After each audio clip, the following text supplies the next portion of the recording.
Assalamualaikum warahmatullahi wabarakatuh. Salam sejahtera untuk kita semua. Puji dan syukur atas nikmat yang Allah limpahkan sehingga kita dapat melaksanakan presentasi pada hari ini dalam keadaan sehat walafiat. Eh, Bapak Muhammad Al ini yang saya hormati serta teman-teman mahasiswa yang saya banggakan. Baik, di sini kelompok kami akan membahas sebuah aplikasi Neuromas Face Mask Detection using CNN. Next, please. Oh, yang kelompok kami yang beranggotakan Andika Febriansyah, Zulfi, Zulfi Septi Anjana, dan Alif Mukri Rahmat. Nah, di sini ada table of content. Yang pertama pembahasan tentang konsep dasar dan pendekatan praktis. Yang kedua ada analisis data. Yang ketiga ada implementasi algoritma. Yang di dalamnya membahas tentang pendemoan aplikasi. Dan yang terakhir ada kesimpulan. Nah, untuk mengefektifkan waktu, kita langsung saja ke pembahasan bab satu eh, tentang konsep dasar dan pendekatan praktis. Yang pertama, konsep dasar. Neural network adalah algoritma machine learning yang memproses data dengan cara kerjanya merupai otak manusia. Sedangkan untuk tujuannya yaitu untuk klasifikasi data dan pengenalan pola terutama untuk pengolahan gambar, suara, dan kasus-kasus lain yang datanya kompleks. Neural network memiliki beberapa elemen yaitu yang pertama ada neuron. Neuron eh yang sama halnya pada otak manusia yang menjadi dasar dalam jaringan syaraf. Dan selanjutnya ada bobot dan bias yang berfungsi untuk menentukan pengaruh input terhadap neuron. Selanjutnya ada lapisan yang terdapat tiga lapisan. Yang pertama lapisan input, yang kedua lapisan tersembunyi, dan yang terakhir lapisan output. Selanjutnya fungsi aktivasi. Fungsi aktivasi dimiliki oleh setiap neuron yang dapat menentukan apakah neuron tersebut harus diaktifkan atau tidak. Selanjutnya, fungsi transfer yang digunakan pada setiap neuron untuk menghasilkan output berdasarkan input, output, dan bias yang mengacu pada fungsi matematis. Pelatihan atau training. Dalam pelatihan terdapat proses penyesuaian bobot dan bias menggunakan fungsi kerugian berdasarkan perbandingan dari hasil prediksi dengan nilai target. Selanjutnya ada fungsi kerugian atau loss function dengan cara kerjanya yaitu membandingkan hasil prediksi dengan nilai sebenarnya yang dapat mengukur seberapa baik atau buruk performa jaringan. Selanjutnya ada backpropagation yaitu algoritma untuk menghitung gradien fungsi kerugian terhadap bobot dan bias. Nah, dan untuk selanjutnya ada epoch. Next. Yaitu untuk memastikan model mempelajari pola-pola dengan baik dalam pelatihan digunakan beberapa epoch. Dan yang terakhir ada batch size, yang merupakan jumlah sampel yang diproses jaringan dalam satu iterasi. Untuk pembahasan selanjutnya yaitu tahapan perancangan aplikasi.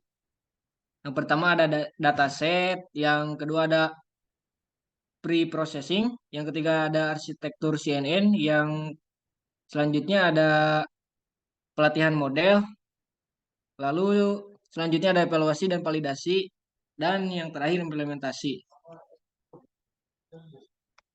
Next. Selanjutnya bab 2, analisis data.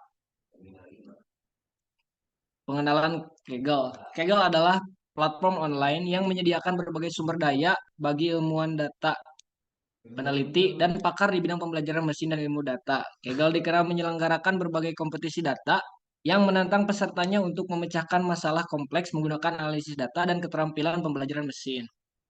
Selanjutnya ada dataset, yaitu sekumpulan data terstruktur yang berisi informasi tentang entitas atau sampel tertentu. Untuk selanjutnya, pengenalan library yang digunakan dalam aplikasi. Yang pertama ada NumPy atau Number Python adalah library Python yang berisi sekumpulan fungsi matematika tingkat tinggi yang menyediakan struktur data array multidimensi. Contoh kode penggunaan NumPy bisa dilihat pada next. Nah, pada tampilan saya screen. Yang selanjutnya ada Matplotlib yang merupakan library Python yang berfungsi untuk visualisasi data secara grafis. Nah, untuk contoh kode penggunaannya sendiri bisa dilihat pada share screen. Next. Nah, untuk yang selanjutnya ada CP2 yang merupakan library open source yang berfungsi dalam pengolahan gambaran computer vision. Dengan library ini, komputer diberikan kemampuan untuk melihat dan memahami dunia dengan data, citra, atau video. Untuk contoh kode penggunaannya sendiri bisa dilihat pada layar. Nah, selanjutnya ada sklearn, yaitu library machine learning yang open source untuk Python. Tujuan utamanya adalah menyediakan alat dan fungsional untuk menyederhanakan pengembangan dan penerapan model machine learning. Nah, untuk contoh kode penggunaannya bisa dilihat pada share screen. Selanjutnya ada TensorFlow yang merupakan sebuah library Python yang digunakan untuk keperluan machine learning dan deep learning. Contoh kode penggunaannya bisa dilihat pada gambar. Selanjutnya ada Keras. Keras merupakan library Python. Awalnya adalah proyek terpisah yang dikembangkan oleh Francois Collab. Namun Keras kemudian diintegrasikan dengan TensorFlow sehingga Keras kini juga dapat digunakan sebagai antarmuka tingkat tinggi untuk membangun model machine learning di TensorFlow. Untuk contoh kode penggunaan Keras bisa dilihat pada layar. Selanjutnya ada PIL atau Python Imaging Library yang berfungsi dalam memanipulasi gambar. Untuk contoh kode penggunaan bisa dilihat pada gambar pada screen. Mungkin sekian pemaparan materi bab 1 dan bab 2 dari saya. Untuk pemaparan materi selanjutnya akan dipaparkan oleh Andika Febriansyah, kepadanya saya persilahkan. Baik, terima kasih kepada moderator yang telah mempersilahkan saya untuk melanjutkan materi. Materi selanjutnya yaitu bab 3, implementasi algoritma. Adapun langkah-langkah implementasi aplikasi Neuromas. Yang pertama yaitu kita harus mengimpor PageMesh dataset. Cara mengimpornya itu yang pertama install Kaggle di Google Colab, lalu lakukan konfigurasi seperti yang ada di layar. Selanjutnya itu unduh dataset dari Kaggle menggunakan CLI.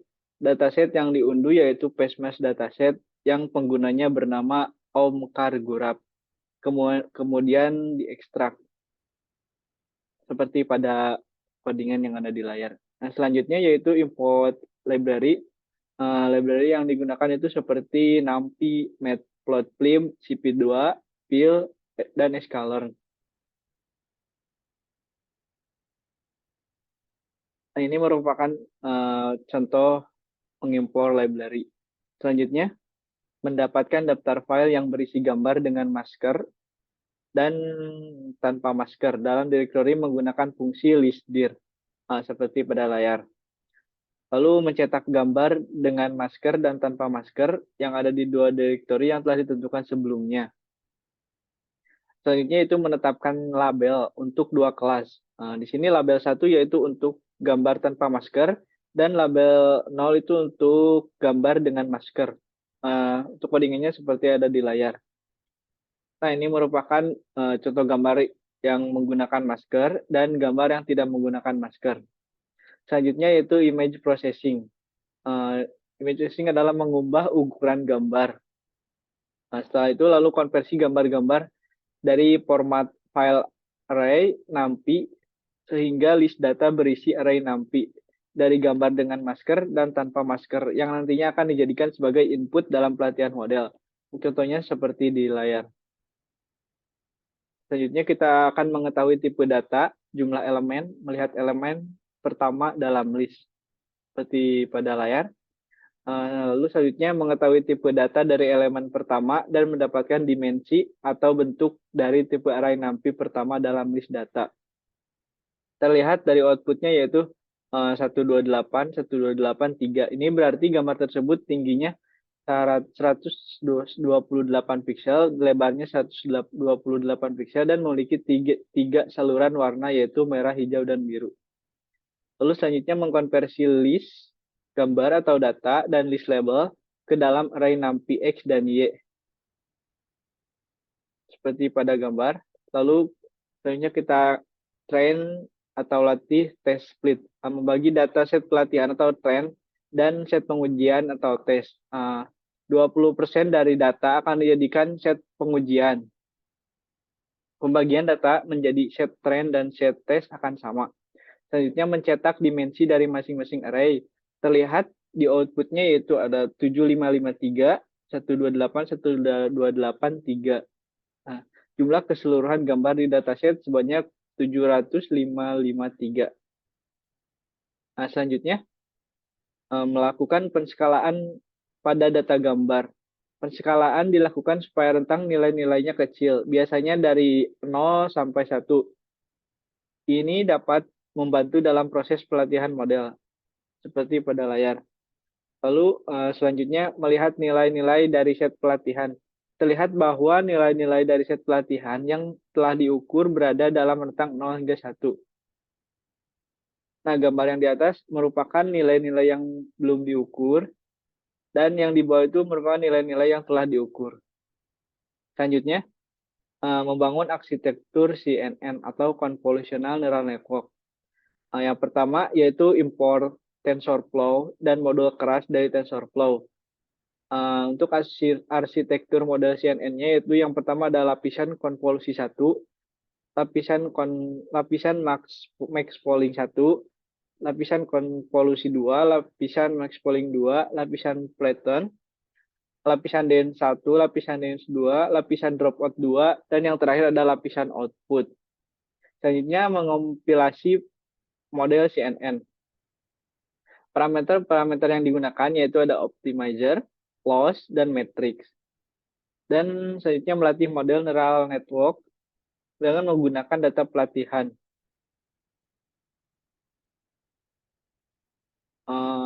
Selanjutnya ada evaluasi model.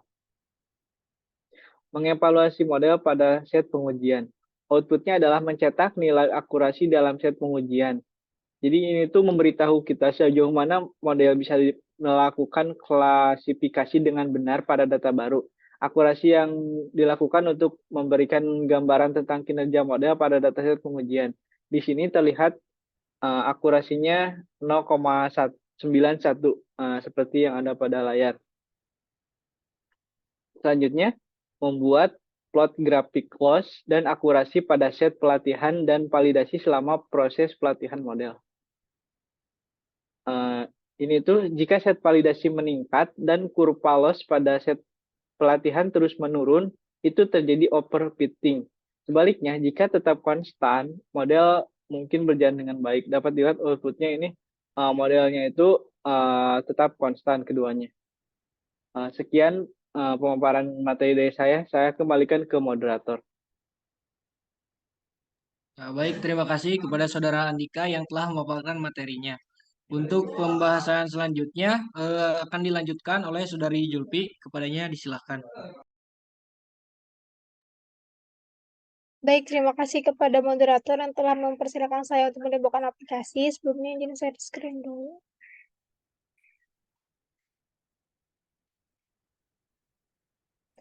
Sebelum masuk ke aplikasinya, saya akan mengupload gambar-gambar yang dijadikan percobaan.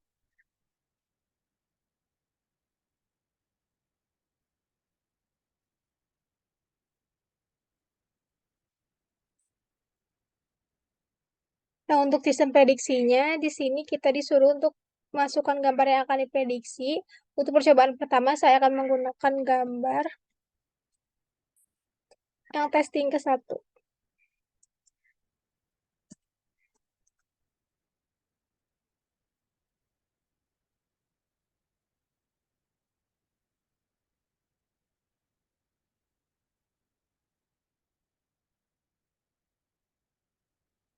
Terlihat ya outputnya sudah ada gambar. Lalu kita akan mengevaluasi gambar dari yang tadi sudah diinputkan.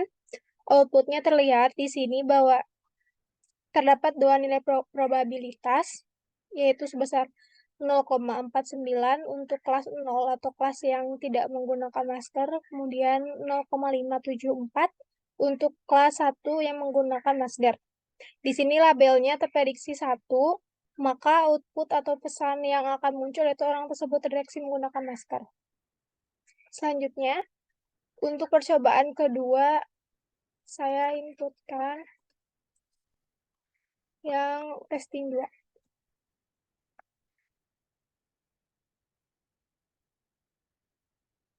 Nah, untuk output dari gambar ini, sebagai evaluasi dari model yang telah diproses, terlihat bahwa di sini ada dua nilai probabilitas, yaitu 0,164 untuk kelas 0 atau tidak menggunakan masker, lalu ada 0,99 untuk kelas 1 yang menggunakan masker.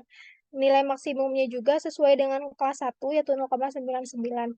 Dan label yang diprediksinya yaitu 1, maka akan keluar pesan seperti orang tersebut terdeteksi menggunakan masker. Untuk selanjutnya, percobaan ketiga, saya akan menginputkan gambar yang berjudul tes 3. Lalu kita tunggu outputnya.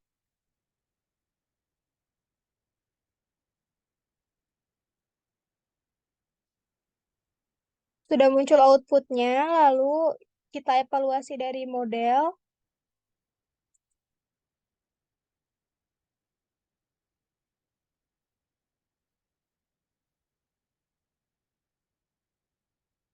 Nah, ini sudah muncul outputnya dari tadi. Terlihat bahwa terdapat dua nilai probabilitas, yaitu ada kelas 0,610, yaitu dari kelas yang tidak menggunakan masker atau kelas 0. Selanjutnya ada kelas 1, bernilai 0,248. Dan nilai maksimum probabilitasnya yaitu yang sesuai dengan kelas 0, sebesar 0,610. Label yang diprediksinya yaitu 0, sehingga akan muncul pesan seperti orang tersebut terdeteksi tidak menggunakan masker. Demikian demo aplikasi dari saya kembalikan kepada moderator. Ya, baik. Terima kasih kepada Saudari Julpi yang telah mendemokan aplikasi.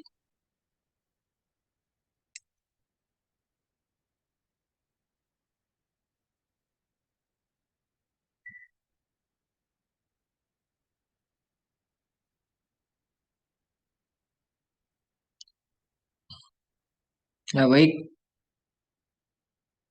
Jadi untuk kesimpulannya yaitu Euromais adalah sebuah aplikasi pendeteksi yang dirancang untuk menentukan apakah seseorang menggunakan masker atau tidak pada suatu gambar. Aplikasi ini dibangun menggunakan model neural network, khususnya Convolutional Neural Network atau CNN yang telah dilatih sebelumnya. CNN adalah jenis arsitektur dari neural network dengan teknologi deep learning yang bisa mengelompokkan image, video, maupun pola. Terbukti dari hasil implementasinya, aplikasi ini berhasil membuat prediksi apakah seseorang menggunakan masker atau tidak menggunakan masker dalam sebuah gambar. Nah, mungkin demikian isi presentasi dari kelompok kami. Semoga apa yang kami sampaikan dapat bermanfaat bagi kita semua. Dan jika ada kekurangan, mohon dimaafkan. Wabillahi taufiq wal hidayah. Wassalamualaikum warahmatullahi wabarakatuh.